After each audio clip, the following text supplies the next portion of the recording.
une chose. Vous savez, avec le réveil que Dieu va emmener dans l'église, le réveil n'est pas seulement appelé à connaître Jésus, mais le réveil est aussi appelé à refléter Jésus. Nous devons être une église qui non seulement décide de le connaître, mais pas de se limiter à le connaître, mais le connaître de telle enseigne que notre vie reflète sa gloire pour pouvoir affecter les autres. Vous savez, quand Jésus a posé la question, que dit les gens que je suis? Qu'est-ce que les gens disent que je suis? Et Pierre et les apôtres disciples répondent, non, voilà, certains disent que tu es Élie, certains disent que tu es Jérémie et un prophète quelconque. Jésus tout simplement voulait savoir ceci. Après, il pose la question aux disciples. Il dit, mais vous, Pierre, Jean, Marc, Matthieu, Thomas, André, que dites-vous que je suis? Qu'est-ce que Jésus-Christ voulait faire? Il voulait simplement mettre une parallèle entre ceux qui sont loin de lui et ceux qui sont proches de lui. Il voulait simplement que ceux qui sont loin des pharisiens, qu'on peut considérer comme les gens qui sont loin et qui sont dans le monde, il voulait savoir qu'est-ce que les gens pensent de lui. Et également, il est intéressé à savoir qu'est-ce que les gens qui sont proches de lui aussi pensent. Est-ce que la même pensée qui est dans le monde est dans l'église? Je ne sais pas si je parle à quelqu'un. Et Jésus se demande, il dit, mais est-ce que les gens qui sont proches de moi, les chrétiens, savent qui je suis? Et Pierre, j'aime Pierre. Vous savez, Pierre, je vais le rencontrer au ciel. Il était le plus courageux de tous. Il n'a pas répondu pour lui-même, mais il a répondu pour tout le monde. Il a dit, ah, tu es le Fils de Dieu, tu es le Messie. Pourquoi Jésus pose cette question? Parce que le degré et la dimension de cette révélation que nous avons de lui et le degré de l'impact que nous aurons pour que les autres qui sont là-bas, qui croient que Jésus-Christ est un mythe, que Jésus-Christ est un homme qui est venu sur la terre, mais qui n'est pas mort pour notre péché. Vous savez qu'est-ce que le monde dit de Jésus-Christ? Jésus-Christ n'est pas le Fils de Dieu. Les musulmans croient que Jésus-Christ n'est pas le Fils de Dieu. Qu'est-ce que le monde dit que Christ est? Mais la dimension de la révélation que cette église aura de Christ sera aussi le niveau de l'impact qu'elle aura dans cette vie. Amen. Oh, je ne crois pas que je parle à quelqu'un. Je ne crois pas que je parle à quelqu'un. Somebody shout for God. Somebody shout for God. Dis avec moi, je veux connaître Christ. Je veux connaître Christ. Et c'est là que le réveil entre. Ce n'est pas l'onction qui emmène le réveil, mes amis. Ce n'est pas les expériences surnaturelles. C'est trop bas. Le niveau le plus élevé, c'est connaître Christ. Amen. Vous savez, des apôtres, si vous lisez dans le livre des épîtres de Pierre, vous allez voir que Pierre, vers sa mort, quand il tend vers la fin de ses épîtres, vous savez, parce qu'il a écrit 3 épîtres, non, 2 épîtres. Et vous allez voir que l'apôtre Pierre, dans son 2e épître, chapitre 3, verset 8, il descend un petit peu. Il parle, Jésus-Christ revient, gardez votre robe propre. Il parle de l'enlèvement. Il parle également des souffrances et des douleurs, et les douleurs de l'enfantement qui se fera dans le monde, que Jésus-Christ a parlé dans Matthieu 24. Mais après tout, les explications surnaturelles, car l'enlèvement est surnaturel.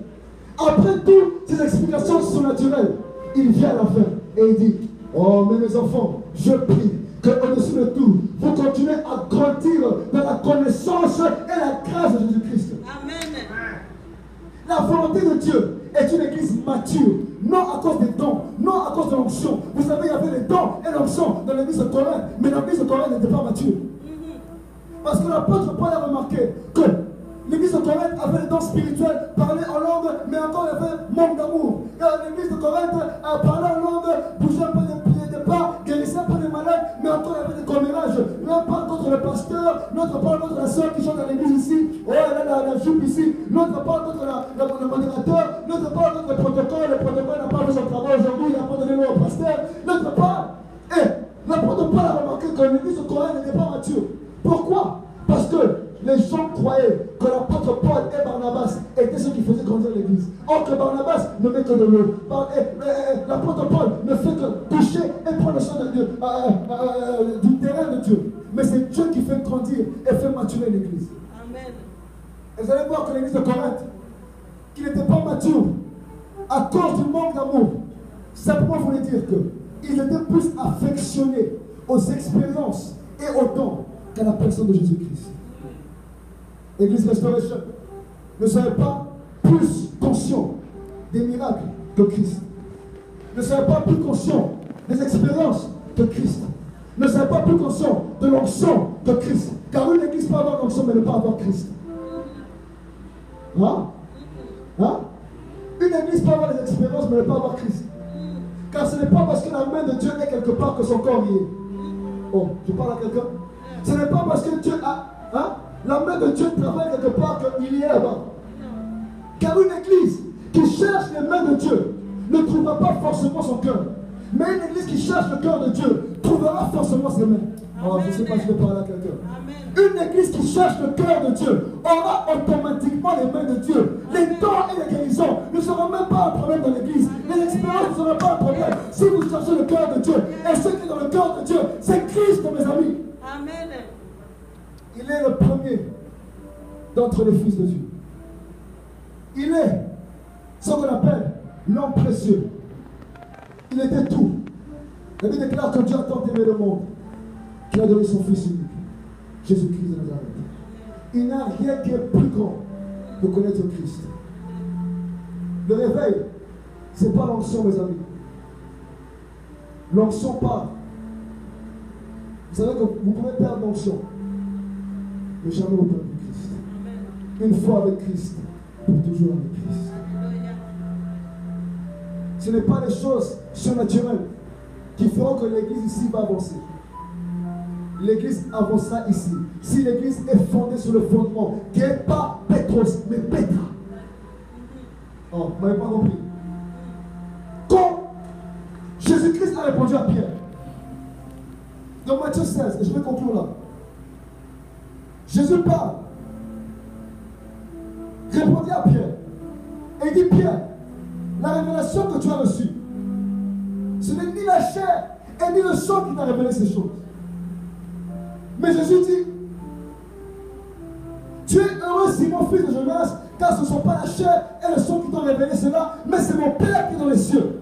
Et moi je te dis que tu es pierre et que sur cette pierre je bâtirai mon église et que les portes du séjour des morts ne prévaudront point contre elle.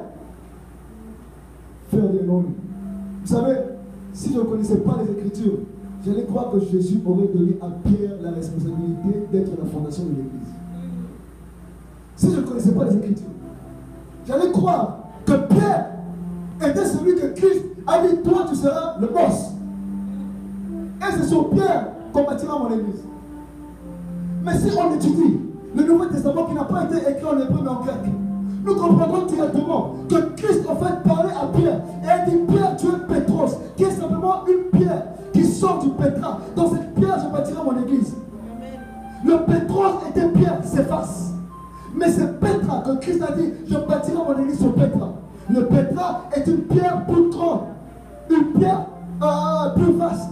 Et le Pétros n'est qu'une pierre qui sort de cette pierre qui est vaste. Et Christ voulait tout simplement dire à Pierre que de cette révélation du Fils de Dieu et du Messie que tu es simplement une pierre qui sort de cette révélation-là. Mais tu n'es pas le fondement de mon église. Le fondement de mon église est la révélation que tu as donnée. Car la révélation est plus importante que l'homme. Ah, vous n'avez pas compris. La révélation est plus importante que l'homme. Ce n'est pas le Pétros qui est important, mais c'est le Pétra. Amen. Ce n'est pas le pasteur qui est important, mais c'est le Pétra. Ce n'est pas les membres qui sont importants, mais c'est le Pétra. Ce n'est pas l'onction qui est important, mais c'est le Pétra. C'est Christ de la fondation qui est important. Quand Pétra est vu, alors Pétros sera aussi démontré. Oh, vous n'avez pas compris. Car le Pétros sort du Pétra. Alors quand le Pétra est démontré, quand la fondation, qui me comprend, dit Amen avec moi, quand la fondation est là, quand Christ est là, quand il est fondé, quand Pétra est là, alors le Pétros sortira. Amen. Plusieurs de nous ici, nous avons des appels au ministère. L'autre fois, j'étais avec ma soeur Mélie, j'ai prophétisé sur sa vie. Gladys, j'ai prophétisé sur sa vie. Yoann, j'ai prophétisé. Emmanuel, j'ai prophétisé. Nous avons des ministères, mais nous sommes que des Pétros. Nous sommes que du Pétra. Quand Pétra est là, quand la fondation est là, quand Christ doit être glorifié, alors aussi, nous sommes que un Pétros qui sort, non de notre vie, non par nos propres forces, mais nous sommes des Pétros qui sont du Pétra. C'est pourquoi un ministère authentique qui vient de Dieu est un ministère qui glorifie de Jésus-Christ. Mes amis, je conclue en disant ceci. Le fondement et la fondation de la jeunesse Nous avons dit ici que la vision de la jeunesse était de pouvoir montrer le Dieu qui nous a choisis à une génération que lui aussi a choisie. Mais ils ne savent pas qu'ils sont choisis. Quelqu'un dit Amen avec moi. Quelqu'un dit Amen avec moi. Un amen costaud, s'il vous plaît. Un amen puissant. Un amen réveillé. Un amen qui aime le réveil.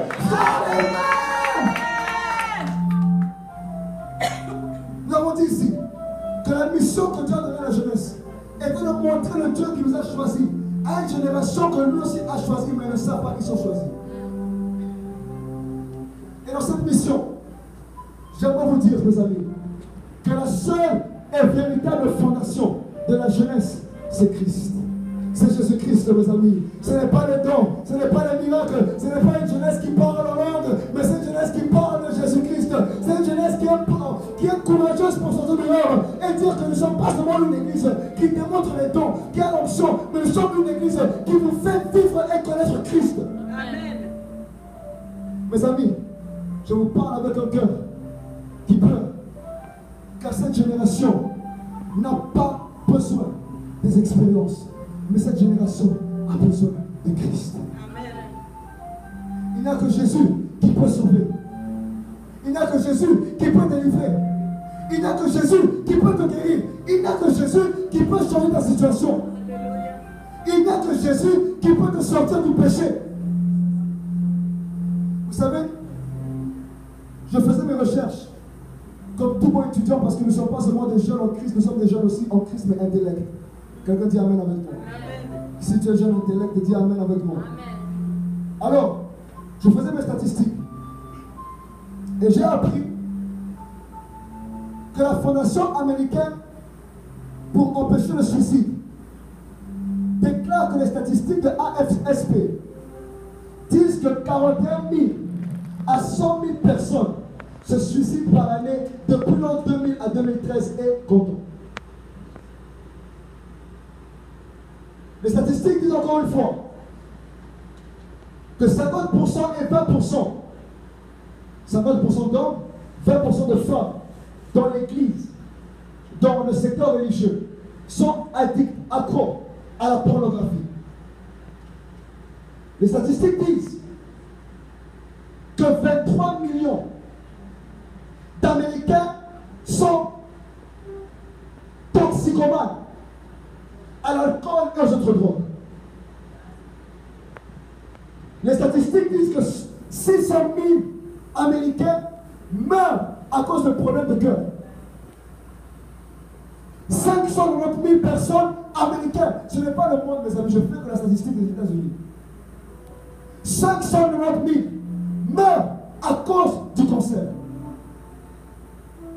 75 000 meurent à cause du diabète et plus de 400 000 meurent à cause d'autres maladies variées. Pour vous faire comprendre que lorsque Christ vous a appelé, vous et moi, le sel de la terre, la lumière du monde, il voulait simplement dire que vous avez la réponse que le monde n'a pas. Vous avez la solution que le monde n'a pas. Et mes amis, cette situation ici, les gens ne vont pas arrêter de se suicider parce qu'il y a l'onction dans l'église. Je ne sais pas pourquoi Dieu me fait parler sur ça. Les gens n'arrêteront pas de se suicider parce que quelqu'un parle en langue. Amen. Les gens ne vont pas arrêter d'être addicts à la pornographie parce que quelqu'un est tombé dans l'esprit. Mais les gens auront leur vie changée quand ils verront Christ et Christ mort et ressuscité des morts. C'est lorsque Christ est vu, Christ est démontré en parole et en puissance que les âmes sont transformées. L'apôtre Paul a dit, je ne suis pas venu avec un discours persuasif, mais je viens avec un message Christ mort et ressuscité des morts, et avec la démonstration de la puissance. Pour vous dire tout simplement que le corps du Christ a la réponse à ces problèmes. Le corps du Christ a la réponse pour ne pas seulement réduire le taux, mais pour empêcher le taux même d'être. J'aimerais parler à une église qui a la compassion. Une église qui sait que sa mission n'est pas seulement une mission qui est l'église, mais une mission qui est pour aller dehors. Car le jour que Joseph était devant ses frères, ses 11 frères devant lui, il manquait encore un homme, Jacob, qui était dehors. Oui, nous pouvons être ici. À combien nous sommes? À peu près une vingtaine ici. Mais il y a encore un Jacob dehors. Il y a encore un voleur dehors. Il y a encore un homme qui a besoin de Christ qui est dehors. Il y a encore un homme qui doit être là. Un Jacob parmi ses frères qui n'est pas encore là. Et ce Jacob attend que toi. Il y a un Jacob dans ton école. Il y a un Jacob à ton travail. Il y a un Jacob même dans ton quartier. Il y a des Jacobs, des voleurs, des menteurs, mais qui ont besoin de Christ. Alors, lorsque tu commences à connaître Christ, ne garde pas cela pour toi. Mais donne cela aux autres. Car c'est une vie que tu communiques. Car le réveil n'est pas simplement une expérience, mais le réveil, c'est une résurrection des morts. Le réveil est une restauration. Le réveil est emmener ceux qui étaient morts à la vie. Et le réveil est là pour garder ceux qui sont revenus à la vie vivants. S'il vous plaît, ne faisons pas l'erreur d'être une église qui vient, qui a fait une action des jeunes, et qu'après quelques mois, les jeunes reviennent et repartent dans le péché. Ne faisons pas l'erreur de venir ici, une petite soirée qui finit à 3h du matin. Et après cela, on retourne dans nos occupations habituelles. Les jeunes qui sont là, après cela, s'il vous plaît, ne retournez pas là-bas. Ne retournez pas là où Jacob a sorti. Ne retournez pas dans le monde. Évitez vos mauvaises camarades. Il y a une révélation vraie que ma génération aujourd'hui prend pour acquis et oublie. Que les mauvaises camarades, les mauvaises compagnies corrompent les bons hommes. Les mauvais amis corrompent ta bonne vie.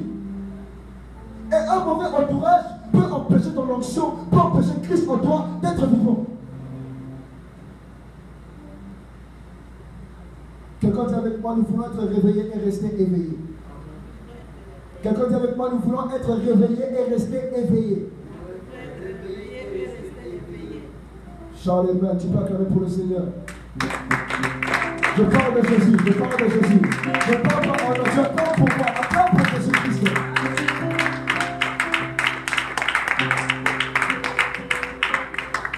Dieu a ses yeux sur les jeunes. Dieu a ses yeux sur les jeunes. Pour que les jeunes s'élèvent et fassent la différence. Après cette soirée-ci, ma soeur Béni est là, elle a le programme. Après cette soirée-ci, samedi prochain encore, il y a une réunion des jeunes. Il faut venir. Le réveil n'est pas seulement pour être réveillé, mais rester éveillé. Ce n'est pas une question de venir un soir, mais c'est une question de venir tous les jours. Pour rester éveillé, pour rester allumé, enflammé de la présence du Saint-Esprit. Amen. Gloire à Jésus. Pour conclure, mes amis, mes frères, mes sœurs, mes parents qui sont là, j'aimerais dire ceci. Il n'y a rien qui est plus important dans la vie de l'homme que connaître Jésus-Christ. Jésus-Christ nous revient très bientôt. Nous n'avons même pas besoin d'être chrétiens pour le voir et le savoir. Regardez dans vos postes journaliers, les télévisions, vous allez voir à quel point le monde continue à être de plus en plus pire, à s'empirer de plus en plus. Vous avez suivi récemment avec le Premier ministre d'Israël ce qu'il a dit par rapport à l'Iran qui veut prendre en fait ces masses destructives. Et il veut empêcher l'Iran de le faire. Mais c'est une guerre d'acceptance entre les États-Unis et l'Iran et même Israël. Et c'est un conflit qui n'est même pas encore résolu. Prenons nos vies au sérieux. L'éternité est à un souffle d'ici. Tu ne sais pas si tu vas sortir, si tu vas retourner à la maison. Tu ne sais pas qu'est-ce qui va se passer demain. Où tu seras demain. Quelle attaque viendra vers toi. Alors tout simplement, je voulais, en toute humilité, demander aux jeunes qui sont là, qui connaissent Jésus-Christ, mais qui ne sont pas sûrs et qui ne savent pas s'ils sont vraiment connectés à Jésus. Qui le connaissent parce qu'ils viennent à l'église. Mais ce n'est pas parce que tu viens à l'église depuis ta jeunesse que tu es sauvé. Et ce n'est pas parce que papa est pasteur que tu es sauvé. Ce que je voulais simplement dire, c'est que Jésus-Christ, c'est une relation personnelle. Tu n'es pas sauvé à travers une personne. Tu es sauvé en ayant une relation personnelle avec Jésus-Christ. Amen. Amen. Quelqu'un dit Amen avec moi. Amen. Pour les santé, les yeux sont qui. Et bref, je voulais vous conscientiser que la connaissance de Jésus-Christ n'est pas une expérience, mes amis. On n'est pas sauvé par une expérience. On est sauvé quand on renonce à notre vie ancienne, au péché. Et quand nous décidons, nous prenons la décision de suivre Jésus-Christ complètement. Alors si tu es là, avec toute humilité, je n'ai pas besoin de t'appeler de venir devant. Si tu veux venir, tu peux venir devant. Mais là où tu es, peu importe qui tu es, même un papa, même une maman, et tu veux refaire ton alliance avec Jésus. Tu veux dire, Seigneur, je veux te connaître, être éveillé et rester éveillé. Je veux vivre avec toi, je veux te connaître en profondeur.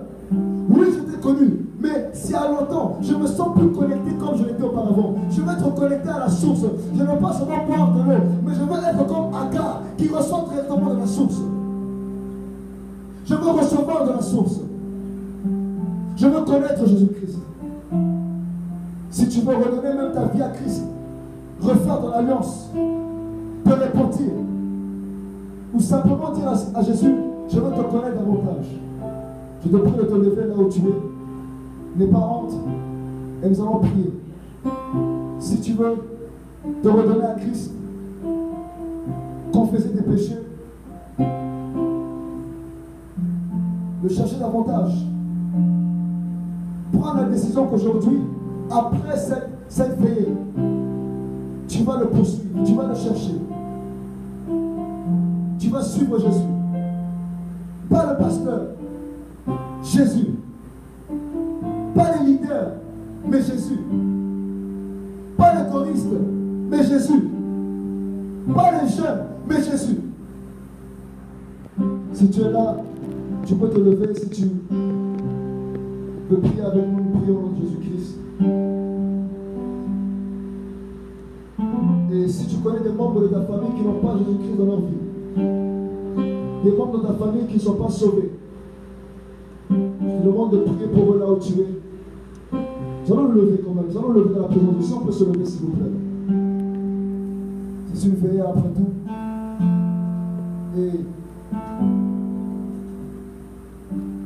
Et nous allons prier. Quelqu'un peut dire gloire à Jésus. Quelqu'un peut dire gloire à Jésus. Quelqu'un dit gloire à Jésus. Quelqu'un dit Jésus est merveilleux. Jésus est merveilleux. Alléluia. Alors là où tu es, je te prie de lever tes mains. Tu vas parler à ton Dieu. Lève tes mains là où tu es. Et tu vas prier. Tu vas dire Seigneur, je te donne mon cœur. Je refais mon alliance avec toi. Je te donne encore ma vie, encore une fois. Prends tout de moi. Prends ma vie. Sois au contrôle de tout ce que je suis. Parle à ton Dieu. Dis le Seigneur, ce soir, je renouvelle mon alliance avec toi. Prie au nom de Jésus-Christ. Père éternel, mon roi, nous venons devant toi, Seigneur. Nous venons pour renouveler notre alliance avec toi, Seigneur. Car nous savons que ce n'est pas l'onction qui fait de nous des hommes sauvés. Ce n'est pas les miracles. Ce n'est pas les sensations, Père. Ce n'est pas les expériences, Seigneur, mon Dieu. Nous savons que, Père, nous ne sommes pas sauvés à cause d'une expérience. Mais nous sommes sauvés, Seigneur, parce que nous avons rencontré Christ, Père. Nous prions, Seigneur, mon roi, que le salut puisse entrer dans nos familles, Seigneur. Et nous déclarons au livre de l'acte de l'apôtre est à mon roi. Quand tu dis crois au Seigneur Jésus-Christ, et toi et ta famille, vous serez sauvés. Père, nous prions pour notre famille, nous prions pour nos familles, les membres de notre famille, Père, qui ne sont pas sauvés, Père, les Jacob qui sont encore dehors, Seigneur, fais-les revenir, fais-les entrer, fais-les revenir, les Jacob qui sont dehors, Père. familles, Seigneur mon Dieu, qui sont loin de toi, Père. Ramène les Jacob à la surface de la vie. Ramène les âmes perdues à la surface de la vie. Père, nous savons que le réveil vient quand nous connaissons Christ. Le réveil, Père, c'est de te connaître en profondeur. C'est de marcher avec toi. La Bible déclare que Adam marchait avec Dieu dans le jardin d'Éden, Père. Nous voulons être une église qui marche avec toi. Nous voulons être une église qui marche et connaît les desseins de ton cœur, Seigneur. Nous voulons être une église qui connaît les desseins de ton cœur. Nous voulons marcher, Père, dans ta volonté. Marcher, Père, en obéissance. Car nous, Seigneur, nous connaissons ça. Car vaut mieux l'obéissance que les sacrifices. Car l'obéissance vaut mieux que les sacrifices, Père. Père éternel, nous donnons notre vie encore une fois à toi. Sois le socle de notre existence.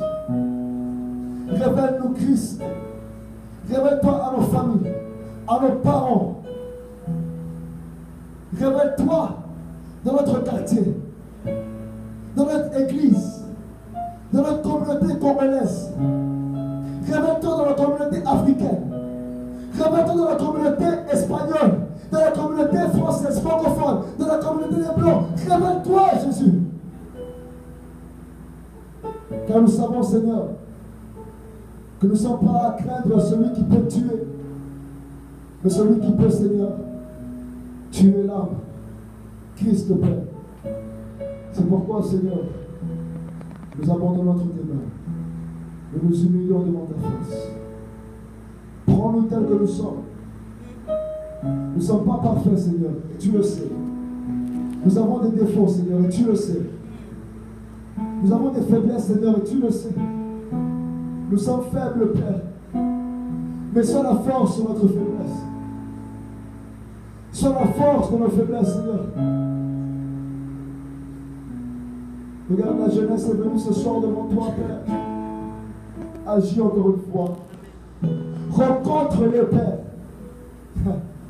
Tu es le Dieu qui a changé la vie d'un homme, Salomon, juste pour une soirée dans un rêve. Tu peux changer encore notre vie. Tu es le Dieu qui a changé Jacob en Israël, dans une soirée aussi. Tu peux changer notre vie. Merci, mon Dieu. Merci, Père. Merci de nous recevoir tels que nous sommes. Car tu as dit, venez à moi tel que vous êtes. Venez à moi. Vous qui êtes fatigués et chargés. Si y a quelqu'un qui est fatigué et chargé ce soir, Christ a dit, venez vers moi.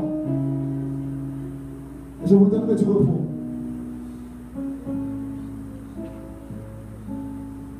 Je voulais dire à quelqu'un que Jésus-Christ t'aime. Il ne te juge pas. Il ne te condamne pas. Peu importe tes erreurs. Peu importe tes faiblesses. Il t'aime tel que tu es. Il n'a pas besoin que tu forces, que tu l'impressionnes,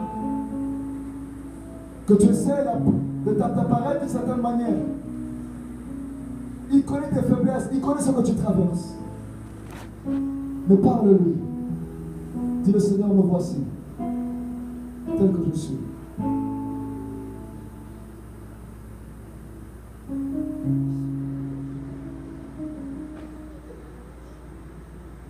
Parle-lui.